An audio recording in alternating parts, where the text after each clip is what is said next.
A very warm welcome and thank you everyone for joining our Q4 FY24 call today. We are glad to have you all on this call with us.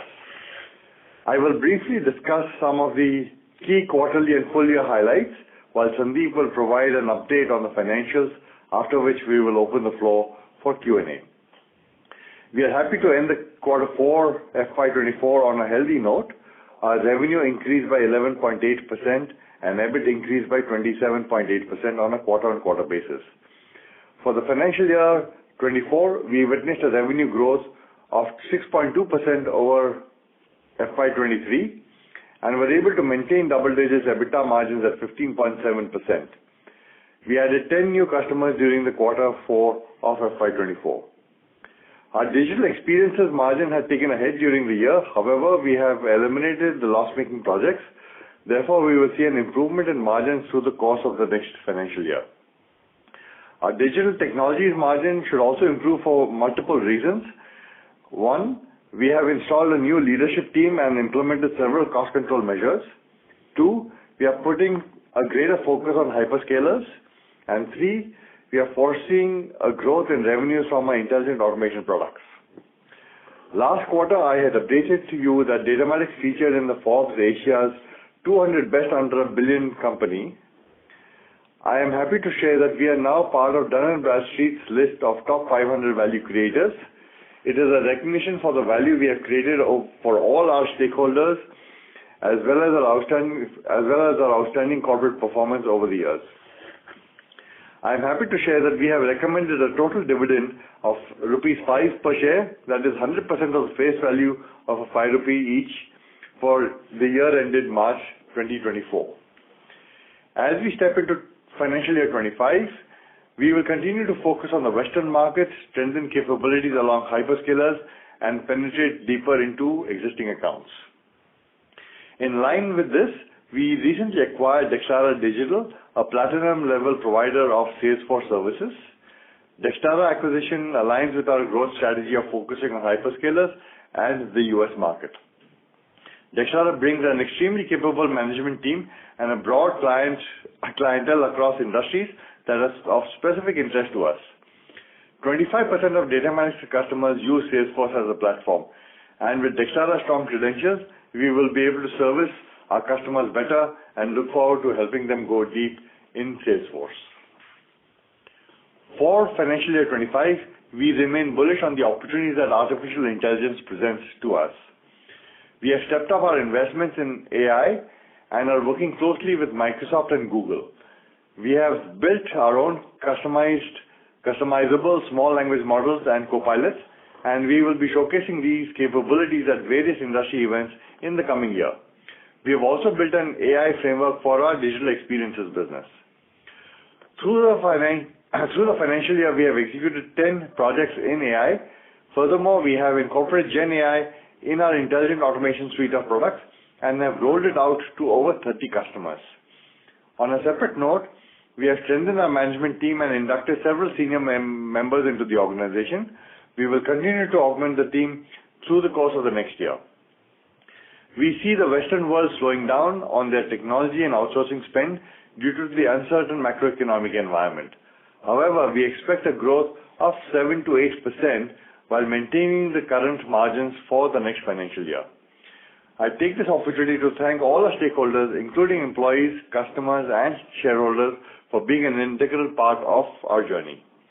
With that, I will now hand over a call to our CFO, Mr. Sandeep Mantri. Sandeep, over to you. Thank you, Rahul. Welcome everyone, and thank you for joining us in Q4 FY24 earnings call. Let me start with the financial performance for the Q4 FY24, and then I will take you through the full year 2024 numbers as well.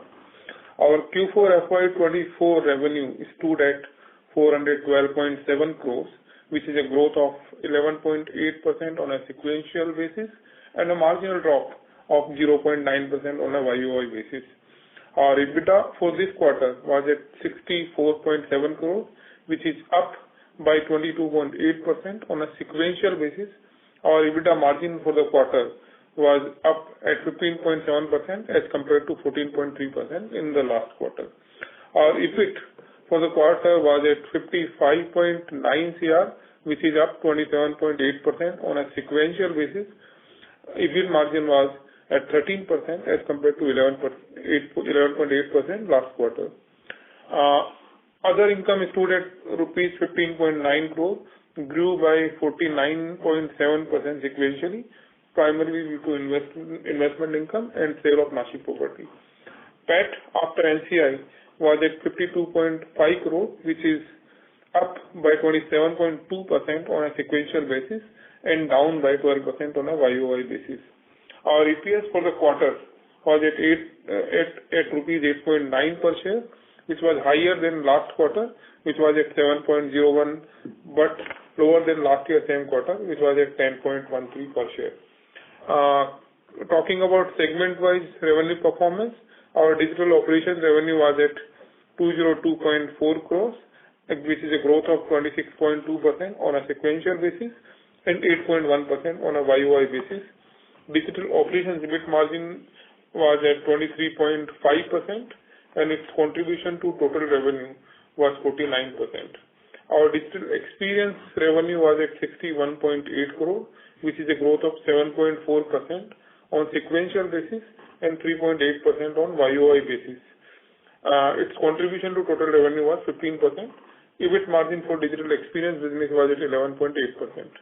Our digital technologies revenue was at 148.5 crores, declined 1.9% on a sequential basis and 12.4% on a YOY basis. EBIT margin is 0.7%. The contribution of digital technology to total revenue was 36%. Talking about FY24 financials, our revenue was at 1549.9 crore, which is a growth of 6.2% on a YOY basis. EBITDA was at 244 crores and EBITDA margin was at 15.7%. Our EBIT was at 207.7 crores and margin was at 13.4%. Our other income was at 45.1 crore as compared to 38.7 crore last year. Tax rate for FY24 was at 21.4% compared to 23.9% in previous year. So there is a improvement in tax rate. Our PBT was at 250.8 crore as compared to 243.4 crore in last year. PAT after NCI was at 198.2 crores compared to 188.9 crore in last year. For the full financial year, if we see segment, our digital operation revenue was at 694.4 crores, which is 10.1% up from previous year. Digital operation EBIT margin remains healthy at 19.9%. Our digital experience revenue was at 244 crores, which is 11.2% growth over previous year, and digital experience EBIT margin remains at 17.1% on a full year basis. Our digital technology revenue was at 611.5 crores, which is slight up 0.4%. EBIT margin for technology business was at 4.6%. We continue to maintain a healthy balance sheet. As on March 31st, 2004, our total cash and investment, we have a zero debt, stood at 653 crores. Post this, we have paid approximately 110 crore towards Dexter acquisition. Our DSO was at 67 days as of March 24, which is same as in March 23. In terms of geographical footprint, US remains our largest geo with 54% of our business coming from US market, followed by UK and Europe at 13%, and the rest of the world, including India, at 33%. In terms of industry footprint, technology and consulting was the largest segment for us, which constituted 27% of our revenue, followed by BFSI, which stood at 25%, then education and publishing, which is 12%, and then manufacturing, infra and logistics, which is also at 12%. Non-profit or non-government organization were at 11%, retail at 9% of our business. Other segments constituted about 4% of our total revenue. In terms of client concentration, it remains very healthy, with top 5, 10 and 20 clients contributing to 23%, 35% and 51% respectively. With this, I will now pass on the call to operator to open the floor for questions.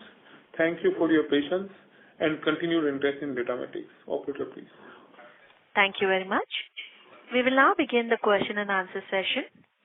Anyone who wishes to ask a question may press star and one on their touchtone telephone.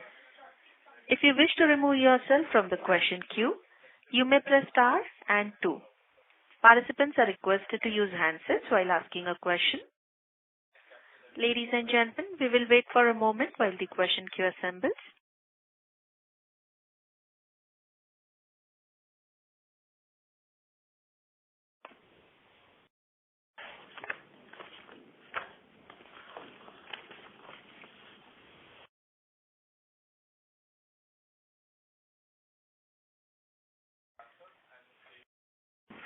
We'll take a first question from the line of Grishma Shah from Envision Capital. Please go ahead. Yeah. Good afternoon to the management team, and thank you for giving me an opportunity to ask a question.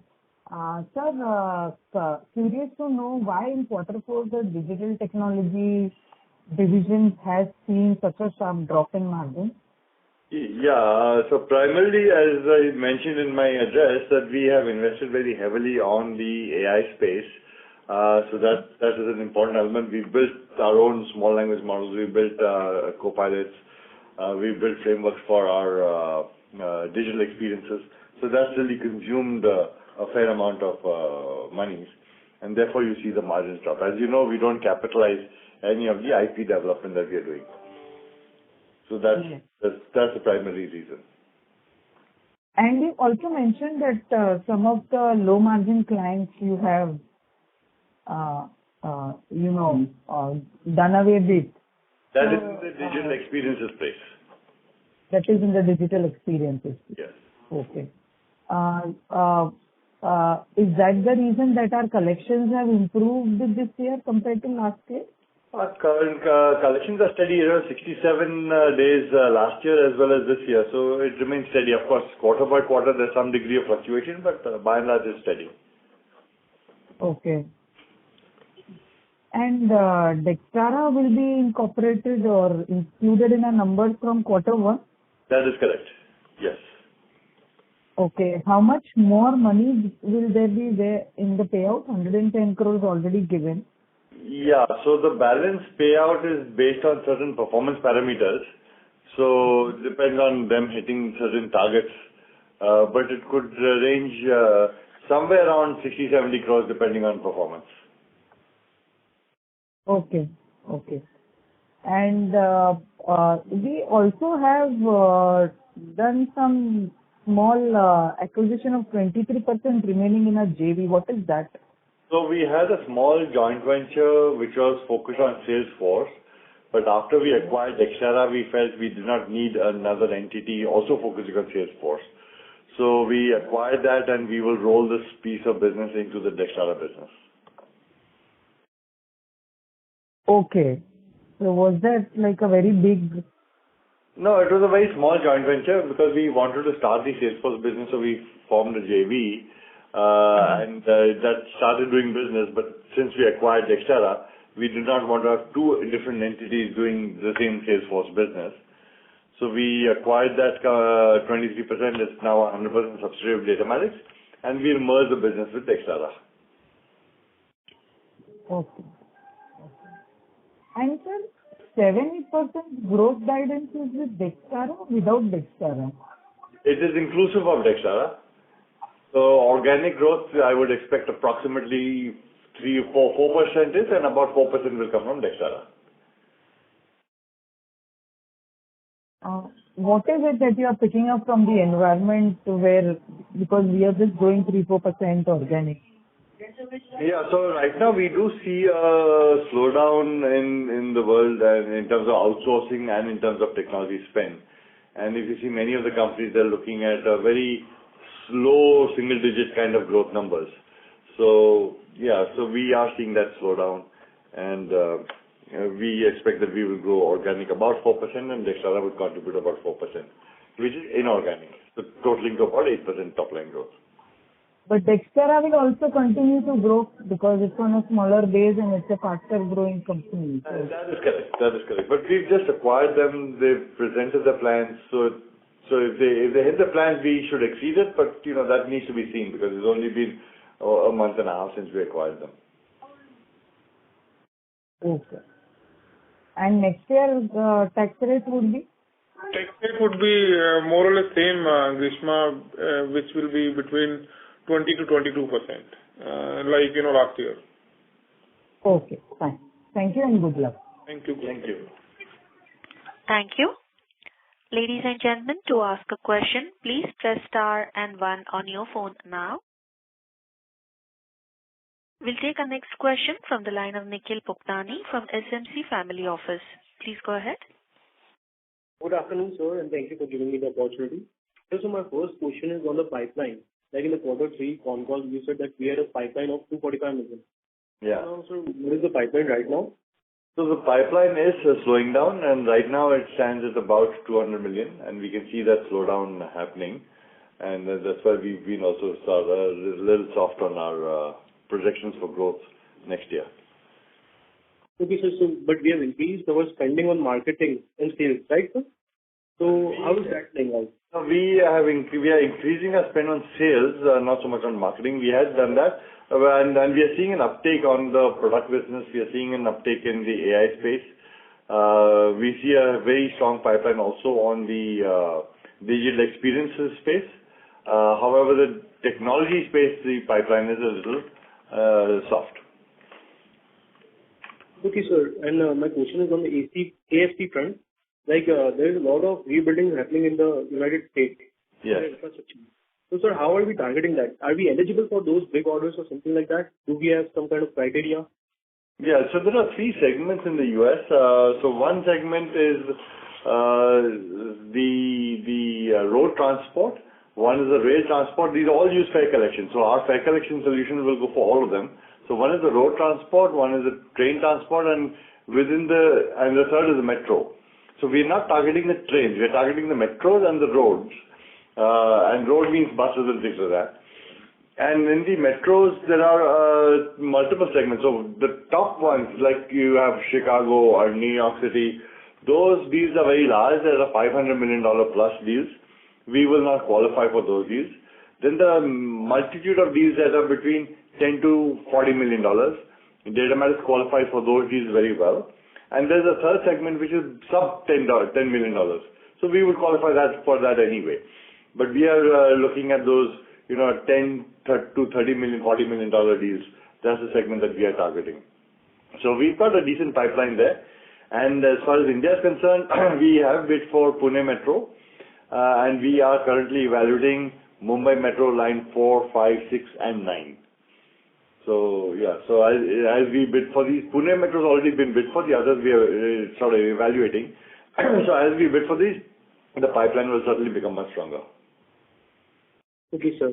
And sir, my question is now on digital technology. Like the margins are shrinking. And so you said that you changed a little senior management in the digital tech side. Yes. So sir, can you elaborate more on that? And can you elaborate more on this AI developments that you have done, like co-piloting small LLM models? Yeah. So can you elaborate more on that? Yeah. So on the management front, we made an announcement, Bala Gopalakrishna, who is now the president of the digital technology business. And and under him, we've hired 2 or 3 more senior people. And we've also churned some of the other erstwhile management team members of Datamatics. So there's been some churn in the leadership in that space. We've also hired a global sales head in the US, Dinesh Kumar, and he's on board, so we should see that. And then, of course, finally, through the acquisition of Dextara, we have with us now Srikant Lapala, who comes from a very strong background where he has managed over 25,000 people on a global base with Virtusa. So he's handled very large projects and strong capabilities. So we have him as part of the management team as well. So that's as far as the turn in management is concerned. What was the other question? So it was just about the artificial intelligence investments, yes. So we've built the small language models. These small language models have been built on top of large language models because that gives you a much more precise and accurate answer and response to what's been happening. We've also been able to integrate Microsoft, OpenAI, and Google Gemini. And then underlying this, we built our own BERT models, BERT that is. So the BERT models have been built, the small language models have been built, and we've integrated with OpenAI as well as Gemini. So, and then we built a lot of copilots. Copilots are two types. One is the Microsoft Copilot, which we have incorporated that into the legacy systems. Plus, we built our own copilots because not everybody has Microsoft Teams or Microsoft as a platform. So we built our own copilots that could interact with legacy applications and help our customers. So we've spent a fair amount of time and effort in building these solutions. This year we will be taking them to the market, showing them to our customers and showcasing them in the events that we participate as well. So right now you might have you said that you're doing 30 customers, access to 30 customers. So how was the response there?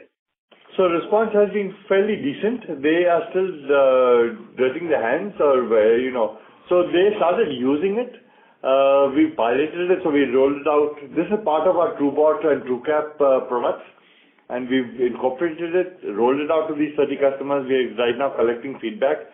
So far, the feedback has been very positive. They're very happy with the way it's working. But once they get into full-fledged production, that's when we know what happens. But right now, the feedback has been very good, and they've been very happy with the way it's performing. Yes, sir. So I also have a few questions on KPIs, like what is our headcount in each of the segments, like digital operations, experience, and technology? And yes. Sir, what is the onshore, offshore mix, and what is the effort mix over there? So I don't have that breakup of headcount by each of these handy right now. Let me see if we can pick it up, but 1 second. So our digital operations headcount, no, this is not the headcount. It's okay, I don't have it right now, but we'll arrange to send it to you separately. Yeah. Okay, sir. And sir, what will be our blended utilization, like on-site utilization, offshore utilization, and blended? I would imagine that our utilization is in the range of 90 to 95%. We don't carry a very heavy bench, but as you know, we are investing in building some of these IPs and products. So that's where, the utilization rate does not fully fit, because you're investing in building IP. And that does not go on the utilization rate. But yeah, you can roughly take between 90 and 95% depending on the business unit that you look at. So that's blended or is it on-site? No, blended across. On-site is almost 100%, 99, 98%. So on-site, we don't keep much of a bench. The bench pretty much remains offshore. Okay, sir. And sir, I have a few questions on what is the book-to-bill ratio? What is our bill rate? Yeah, so bill rate is difficult to give you an overall number because it varies by each business and the commercial model that we have with the customer. Some of them are unit-based pricing, some of them are time and material, some of them are fixed price and milestone-based. So it varies, and therefore one can't really have an overall company-level bill rate. For example, when you do the AFC business, these are large milestones that happen once in 5 months, 6 months. If you do T&M, then it's literally monthly. Some of them are volume-based, so depending on the number of documents we process, whether it's invoices or bill of lading or what have you, it varies on that. So our book-to-bill ratio, sir? Sorry? Our book-to-bill ratio? You might have that book-to-bill ratio. Book-to-bill ratio. Basically, what do you mean by that? So our orders to our invoices ratio, something like that. So orders in the pipeline. You are saying order book. We don't disclose order book as of now, but mostly our contracts are in every business unit. There will be different type of contract. So in volume based, it is always MSA driven. So you will not have a clear order book, but you have MSA on which volumes are driven, and every year we bill like. Then you have experience where it is more T&M or output driven pricing. Then you have digital technology where you have T&M plus fixed price. So in technology you have projects which are running for 3 to 5 years as well. Okay, sir. So sir, I just wanted to know, in digital technology, our margins are really low this time around. So sir, what are the levers that are going to play a role in expansion? And sir, what is the going ahead strategy in the digital technology space? Can you repeat the first part of that question again? Levers for margin. Levers of margin. Okay, fair enough. So I think there are a couple of things. One is in the AFC business, as we mentioned earlier, that we will pivot to the Western world, and as we focus on those markets, the margins will improve. India is a very price-sensitive market, as we are all aware of. So that's one piece of it. The other piece of it is really going for the larger deals and existing customers and the hyperscalers, because the hyperscalers command a better premium. So that's the other area that we are focusing on, and the margin should improve. Having said that, I did mention in my address that we have taken some cost control measures and we have tightened our belt. So that will also help impacting the margins as we tighten the belt in some of the digital technology areas. The product revenues, once we see a good pickup in the product revenues, so once that happens, also you see that impact on the margins as well. And you should start seeing that impact effective this year, FY24-25. Okay, sir. And sir, what is our strategy to improve the wallet share? Yeah, so that's really talking about mining and having a deeper engagement with customers. So we have changed we are in the process of changing a lot of the sales people's focus to mine existing customers versus hunt new logos. And based on that, we've changed certain policies within the organization and things like that. So we should start seeing an impact of that, hopefully within this financial year. And sir, can you just describe how many Fortune 500 companies are we doing business with? Yeah, Fortune 500, but Fortune 1000 will be about 80 to 100 such companies will be part of our Fortune 2000 companies. And sir, can you just give me a number? How many of those will be $3 million plus account, $1 million plus account? So we don't disclose those numbers. So as we are disclosing the customer concentration, wherein you see that top 5 customers are about 23% of total revenue. Top 10 customers are about 36% of revenue, and top 20 customers. So beyond that, we don't share any information right now. Yes, sir. So that's it from my side. Thank you, sir. And sir, if I have any further questions, where can I reach you? You can reach through ENY, Pratik or ENY. Okay. They will connect with us. Sure. Thank you. Thank you. Thank you. Before we take the next question, we'd like to remind participants to press star and 1 to ask a question. We'll take the next question from the line of NGN Puranik from INAM. Please go ahead. Hi, Rahul. I have a question on Mr. Puranik, I'm sorry, you're not very clear. Can you use your handset mode, please? Yes, I'm in the handset mode on this.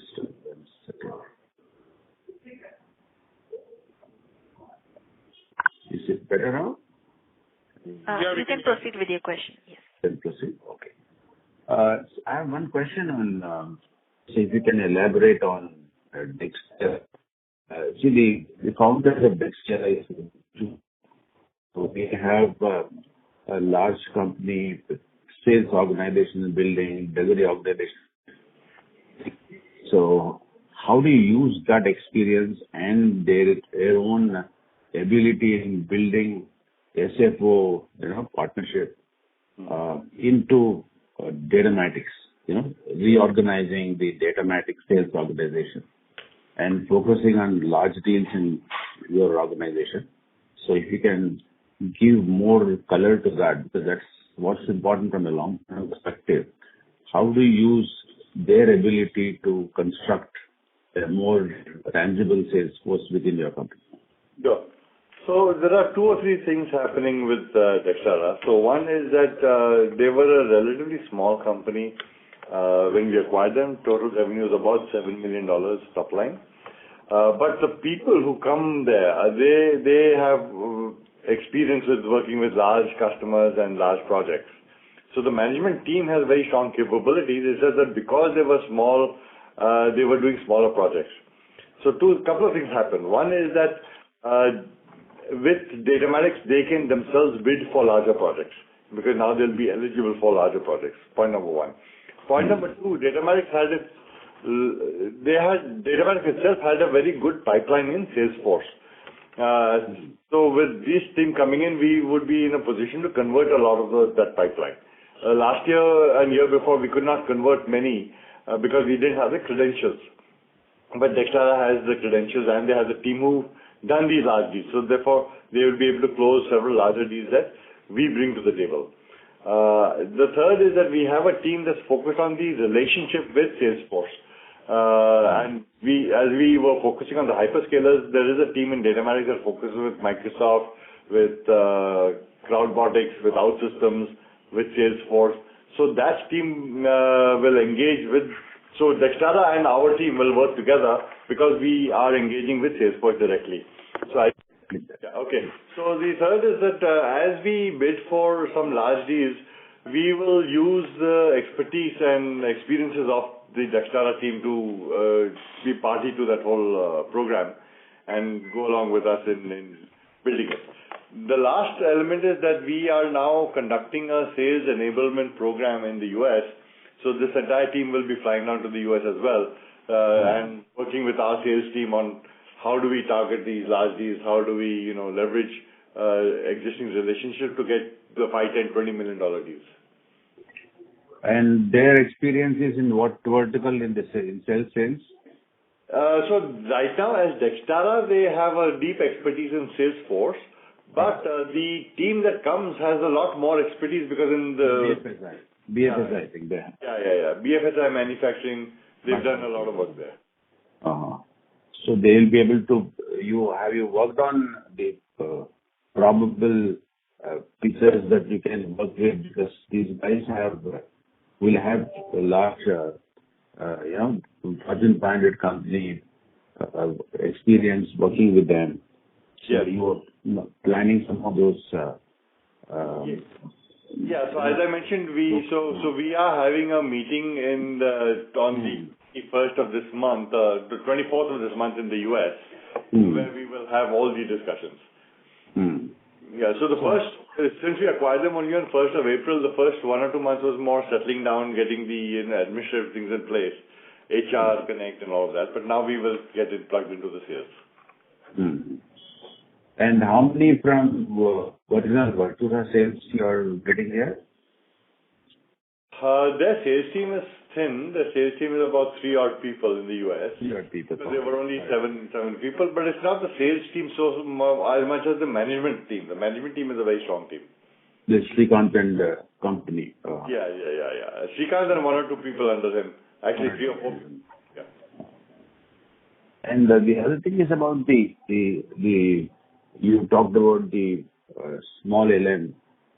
We have built on that. So can you elaborate on how this was built and how you are going to use it for every customer? You are going to customize it and do it, and you use it as a productivity tool, or you are going to license it for someone to use it, and do you do a managed services? So how will you do this?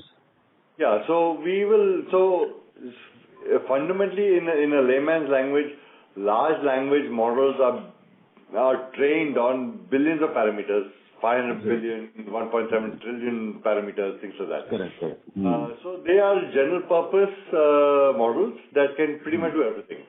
Then you have these small language models where they function like experts in a particular area. So when you're an expert in one area, then you go deep into that area. You don't have to be trained on every function and every facet. So the small language models are much lighter. The small language models work as experts, and they're trained on particular data sets for the customer, so they'll have to be customized for customers, and that's where we will build the services revenue of building small language models for our customers, and they tend to be much lighter and lightweight, so therefore the cost is much lower, and the accuracy levels are much higher, as well as the turnaround time and things like that. The infrastructure they use is also much lower. So the cost comes down, the accuracy goes up, and they are customized for each customer, so therefore they tend to work much better. And these can be independent, or they can sit on top of the large language model. So you could even have a combination where sitting on top of a large language model and further improving the output of the LLM. And what chip they will run on? So the chip doesn't matter to us because the hardware is not what we are concerned with. We are concerned with the software part of it. So ultimately, at the end, they will use an Intel or an NVIDIA or whatever. but that's not for us to worry about because that's the hardware configuration. So the scope for you, the services, what is services revenue expecting from a single client on this? So single clients can give you anywhere from $500,000 to a couple of $1 million just to build these things, depending on what they're looking at. But it's not only about the language model, it's about the entire system that we build around that, because ultimately it has to give output. The language model is only algorithm. Beyond the algorithm, you need the whole solution. Yeah. Building analytics layer also you'll be building for that? Yes, absolutely. So you're building a data lake and the analytics layer also? Yes, you have to. Yeah. Good. So when will the launch happen? You have started anchoring some customers, or how do you? So as I said, we are having a meeting in the US end of this month, 21st, 24th of this month. That's when we will have our whole sales team in sync with this, and then we will launch it. Good. No, I think your DNA in automation and all that will also help you in this process, so isn't it? Most certainly. Absolutely. Good. Thanks, Rahul. All the best to you. Thank you. Good, sir. Thank you. Thank you. Ladies and gentlemen, to ask a question, please press star and 1 on your phone now. We'll take a next question from the line of Parvati Rai from Equentis Wealth. Please go ahead. Hello. Hello. Yes, ma'am. Hi. Am I audible, Rahul? Yeah. Yes. Yeah. So while you did give explanations around the digital technology, so I mean, slightly more in depth, I wanted to understand. So last quarter when we spoke, right, we did mention that the margins were stabilizing. So now we have a subpar of 1%. And then we also kind of alluded at a 7 to 8% that could be there next year as a guidance, given the automation and the other activities that were undertaken. So my take is the numbers coming at 0.7%. So we would have been aware of the investments that we're already making, right, into Gen AI, people. So just wanted some clarity around what are we looking at for next year? Because see, at 0.7% when we already say that it was stabilizing, so while these investments might have been ongoing, wouldn't have been only in one quarter. Some clarity around that? Yeah, so the investments were ongoing, but we stepped up, we fast-tracked a lot of the investments because the space of AI is moving very, very fast, and we needed to make sure that we are in sync with the market. So we did build a lot of these models much faster than we had originally anticipated. So the expense actually increased. So fundamentally, that's what's driving it. Yeah. And where are we looking at from a next year perspective? Looking at what? From the next year perspective, so I mean, when we guide at, so last quarter when we spoke, we did mention that a 7 to 8% EBIT margin from this vertical. So now since we have stepped up the investments and for the full year it's come slightly low, so what is the kind of range or outlook that we are kind of anticipating? Yeah, so Parvati, for next year, as you know, Rahul suggested that we have a new leadership team, new thought leadership. Then we are, seeing a lot of growth in product and automation. Plus, we are focusing a lot more on hyperscaler. So I think for next year, the margin should be certainly, better than the annual margin of this year, which is about 4.6%, I believe, right? So it will definitely, be far better than what we are. I think we should get into the higher single digits for sure. About 7-8%. The other thing that has impacted the margins is we mentioned that we did sort of introduce new leadership team. So by the time the new leadership team came and we had a churn in the erstwhile team, there's an overlap. So we had some degree of an extra cost for certain periods of time because of the overlap. Okay. And with respect to the digital operations, I mean, there the margins have come in considerably higher through the last couple of quarters that we were seeing around 16, 18 to 23. So what was it that kind of drove this expansion, and what are we looking at for next year around?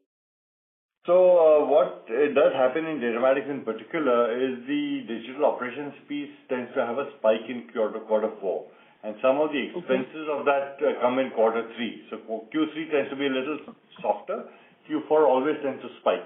And that is a cyclical business we do have within the operations piece. And also this year we are now implementing more and more automation into that space. So I think next year we will certainly, at the worst case, sustain it, but it will probably improve because as we automate some of our processes, it will give us better margins. Okay.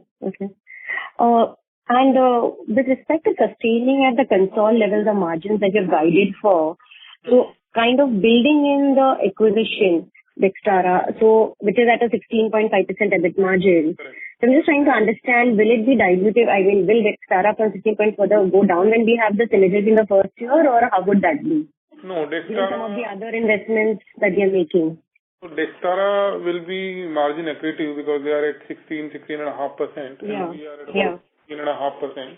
So, but because the size is very small, so it will not impact that much. It will be like, 30, 40 basis point, that kind of impact will have on margin. But at the same time, we have other businesses also, and we have invested in AI. So to some extent, those will be offset. What we are trying to say is basically we will maintain same kind of margin for next year as well, which is about 15.7% or 16% on EBITDA and 13.5 to 14% on EBIT. Okay, so kind of sustain. That's what in your earlier comment that you... Growing little bit. Okay. And the other question would be, when we did give the outlook for the top line, with, almost a 4% organic growth and the rest coming from the acquisition. So how do we see this between the first half, so Q1 and Q2 to Q3 and Q4? So would Q1 and Q2 be relatively weak given the current macro headwinds, and most of this growth would also be on the second half? Primarily from the organic perspective is what I'm asking. Yeah, so Q1 may be little bit, flattish type of growth, but Q2 onward, Q2, Q3, Q4 should be seen as a good growth. So we will, on an annual basis, we should achieve about 7 to 8%. But quarter on quarter, it may be one quarter may be soft, another quarter may be strong. Yeah, Q1 particularly, I don't think there'll be a huge uptick. Yeah, because we are already into May. Okay. And Rahul, when you were mentioning that now with the acquisition, that overall otherwise also you are pitching in for the large deal size, which makes you eligible. So could you help me understand the size of these large deals given the space that you are operating in? So, each company has its own definition when we term it as large deal. So what is this range or the sweet spot that we are kind of understanding here? Yeah, for Datamatics, I think between $5 to $30 million. I'm not including AFC particularly because those fundamentally are larger deals, but $5 to $30 million deals would be large deals. Okay. And some color on the key verticals on how you're expecting them, at least in the first half of next year, say BFSI and technology and consulting, given these are the major verticals. From a growth perspective, or will the environment remain muted? I think it will remain muted. I don't see any particular vertical picking up right now. Okay. I think that's it from my side for now. Thank you. Thank you so much. Thank you. We'll take our next question from the line of Nikhil Puktani from SMC Family Office. Please go ahead. Yes, sir. Thank you for giving me the opportunity. So my question is on Dextara acquisition. Sir, what will be our first focus while integrating the Dextara? Would it be cost optimization, or we are going to jump to sales? No, sales. Sales will be the number one. Growth is the number one priority. I think anyway they are at 16-17% margin, so cost is not really a concern. The major primary objective of this is how do we grow from here, how do we multiply this? Yes, sir. So the next question is our revenue mix by industry. Sir, our technology and consulting revenue increased to 26%, right, sir? Yes. 7%. And BFSI went to 25%. So what are we seeing demand in technology and consulting side, or BFSI is just trend? It is more or less same. Like BFSI last year was also at 25-26% only. So it is not that BFSI, so I think the mix will continue 1 or 2% here or there, in these industries. So otherwise it will not change drastically. Maybe, BFSI may become 25 to 26 or consulting technology may become 27 to 25, something like that. but overall mix will remain like this only. Okay, sir. Thank you, sir. Thank you. Thank you. We'll take our next question from the line of Shreya Pawar, an individual investor. Please go ahead. Hello. Yes, Shreya. Hello. Yeah. Hi, Rahul. Thank you for giving me opportunity to ask this question. So while talking, you spoke about the AI project. So I would like to know what kind of work you're doing in the AI space. So we're doing a couple of things, as I mentioned. One is we built copilots. Copilots are kind of front-end tools that interact with the legacy systems in an organization, and they can interact with multiple legacy systems simultaneously.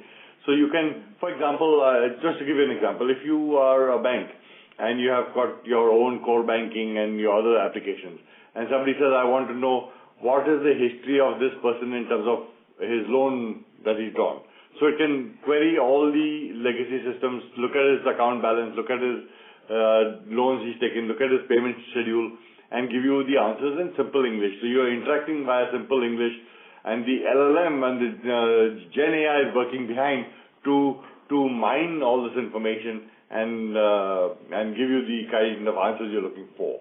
So that's one area. The other one is where we are doing application mining, where we are using Gen AI to extract business rules from legacy applications. Extract business rules, document them, create test cases and things like that. So that's all on application mining.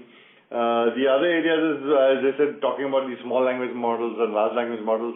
So we are processing documents for customers. When you come to travel and logistics, you're talking about bill of lading, you're talking about financial documents, just like invoices, or you've got your insurance claims documents. All of these, and particularly when you get handwritten notes. Now, you might know that when you, for example, if you see a handwritten note from a doctor, very few people can read it because the handwritten notes are so bad. So that's where we are using Gen AI to accurately pull that information. And that is a huge opportunity because, that's right now done manually and that's very painful. So if you can use Gen AI to extract that kind of information, a lot of industries can deploy these solutions. So that's what we've been doing. And then, of course, our whole customer management, where we prompt our engineers or our customer service representatives with the right kinds of questions when he's talking to a customer. So while he's talking live to a customer, it's transcribing, it's extracting information, it's prompting him as to what to say, what not to say, or how to cross-sell while the conversation is going on. So that makes him far more productive than what he has been doing. So this is when you're deploying it for customers where they're doing conversion of sales. You're selling a travel package or you're selling something of that kind. It has to improve your performance and productivity. So several fronts, but we've dabbled in all of these areas that I mentioned, and then there are a few more as well. Okay. Thank you so much. This was really interesting. So that's it from my side. Thanks. Thank you. Thank you. We'll take a next question from the line of Devam from Adeco. Please go ahead. Yeah. Hello, sir. Just wanted to check on what are the annual hikes that have been given for FY25? So its average is around about 9%. Having said that, it varies depending on performance of the people. Yeah. And typically, this will, what you mentioned, that this will be, the price hikes at the customer end will be through the year. So this will sort of be less absorbed in the first quarter and then gradually get more absorbed through the year, right? Yeah. Q1, obviously, your margin will shrink because your increments have happened and the customer done it. But then finally, there's some churn in people, there's productivity improvements, things like that, which then sort of normalize the margins. Yeah, okay, sure. That's it from my side. Thank you. Thank you. Participants who wish to ask a question are requested to press star and 1 on their phone now.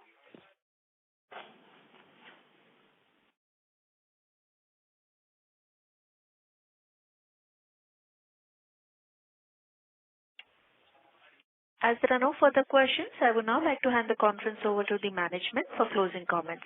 Over to you. Yeah. Thank you all for being on the call today. I really appreciated the Q&A that we had. and I look forward to meeting you in the end of next quarter. So thank you once again, and we'll meet again. Thank you, sir. Yep. On behalf of Datamatics Global Services Limited, that concludes this conference. Thank you for joining us, and you may now disconnect your lines.